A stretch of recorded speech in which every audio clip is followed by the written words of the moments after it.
ఓం శ్రీ మహాగణాధిపతయే నమః. శ్రీ మహాసరస్వత్యై నమః. అస్మద్గురుభ్యో నమః. భవమంత్ర ఛానల్ కుటుంబ సభ్యులకు అందరం కూడా మనం అనుకున్న విధంగానే ఇంతకుముందు పోస్ట్లో వచ్చిన ఫలితాల మేరకు శివ సంబంధమైన విలోమ పంచాక్షరి మంత్ర మహిమ గురించి తెలుసుకుని మంత్రానుష్ఠాన విధానం గురించి తెలుసుకుందాం. అసలు పంచాక్షరి మంత్రం యొక్క మహిమను గురించి కానీ పంచాక్షరి యొక్క మంత్ర గొప్పదనం గురించి కానీ వర్ణించడానికి నేను ఒక అల్ప మానవుడిగా నా శక్తి సరిపోదు. అయినా కూడా నాకు తెలిసినటువంటి కూలంకషమైన 1-2 విషయాలు మాత్రమే చెప్తాను.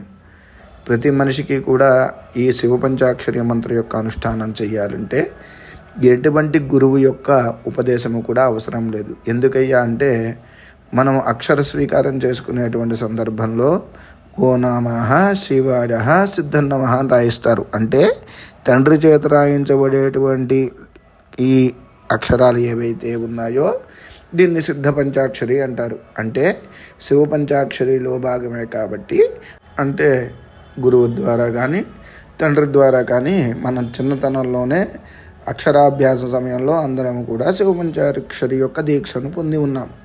కాబట్టి ఇది విశేషంగా తీసుకోవలసినటువంటి అవసరం లేదు.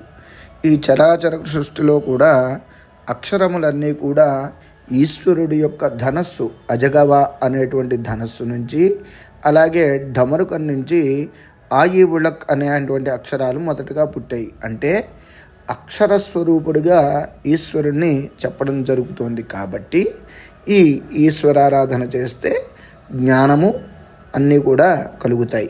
కాబట్టి అటువంటి ఈశ్వరు యొక్క ఆరాధనలో వేదములు కూడా ఏమి ఘోషిస్తున్నాయ్యా అంటే కూడా చాలామంది శివాలయంలో అభిషేకం చేస్తూ ఉంటారు.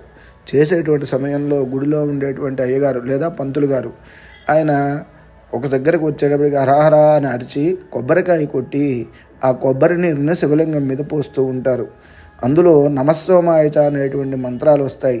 అందులో ఒక దగ్గర మంత్రంలో నమశివాయ శివతరాయ అని వస్తుంది.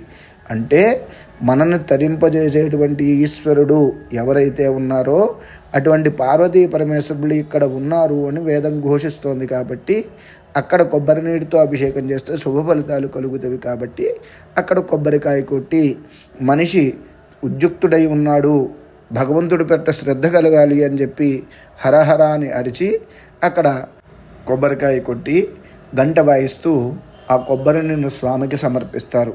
అక్కడ పరమేశ్వర రూపం ఏదైతే ఉందో ఈ నమశివాయ మంత్రార్థం కూడా అదే. అందుకే నేను ఒక అల్ప మానవుడిగా దీని యొక్క అర్థాన్ని చెప్పజాలను, సరిపోను అని చెప్పడం జరిగింది.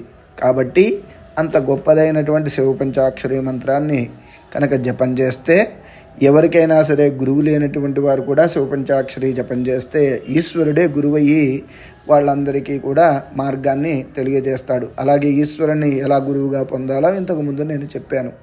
ఈ శివ పంచాక్షరి గురించి నేను మాట్లాడుతూ ఉంటే ఎప్పుడూ మా ఇంటి దగ్గర ఎటువంటి శబ్దాలు రానటువంటిది మంగళ వాయిద్యాలు వినబడుతున్నాయి. అంటే ఈ మంత్రానుష్ఠానం యొక్క గొప్పతనాన్ని దాన్ని మనం అర్థం చేసుకోవచ్చు. ఎవరైనా సరే ఈ శివ పంచాక్షరి మంత్రాన్ని దీక్షగా చేయాలనుకుంటే ఇంతకుముందు మనం ఏ దీక్షా నియమాలు అయితే పాటించామో ఆ దీక్షా నియమాలే పాటించాలి. లేదు శుద్ధగా మోక్ష విద్యగా కనుక ఈయన జపం చేసుకుంటాను, ఎటువంటి కోరికలు ఉన్నా కానీ స్వామే చూసుకుంటాడు, స్వామే తీరుస్తాడు అంటే ఎటువంటి నియమములు లేవు.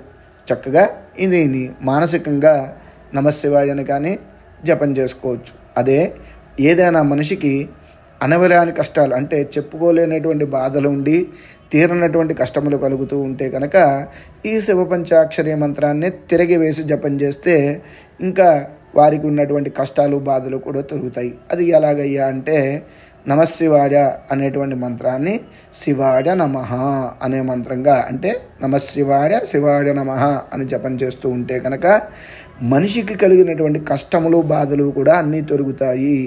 ఇది అత్యద్భుతమైన మంత్ర ప్రయోగము. దీన్ని విలోమ పంచాక్షరిగా చెప్పడం జరుగుతుంది. ఎవరైనా సరే ఈ జపాన్ని చేయాలనుకునేవారు ఆవనేయ దీపాన్ని వెలిగించి శివలింగం ఉంటే శివలింగము, ఈశ్వరుని పటం ఉంటే ఈశ్వరుడి పటం ముందు రుద్రాక్షమాలతో జపం చేయొచ్చు. 1,00,000 జపం చేయాలి అనుకునేవారు రోజుకి 5,000 చొప్పున దాన్ని సంఖ్యగా భాగించుకుని ఎన్ని రోజులైతే అన్ని రోజులు చేయొచ్చు. ఇది పెద్ద కష్టమైన మంత్రం కూడా కాదు. అది కాదు నేను మానసికంగా జపం చేస్తాను అనుకునేవారైతే స్త్రీమూర్తులు శివాయ నమః అని, పురుషులైతే ఓం నమ శివాయ అని చెప్పి జపం చేస్తే సమస్త శుభ ఫలితములు కలుగుతవి. ఈశ్వరుడు అంటే మంగళకరుడు అని అర్థము. ఈ వీడియోని విని శివ పంచాక్షరి మంత్రానుష్ఠానం వల్ల శుభ ఫలితములు కలగండి.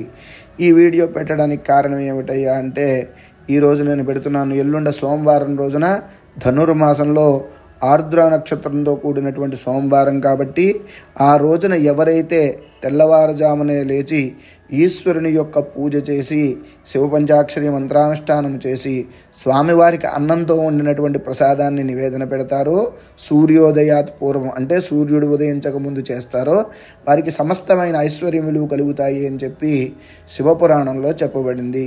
శుభం.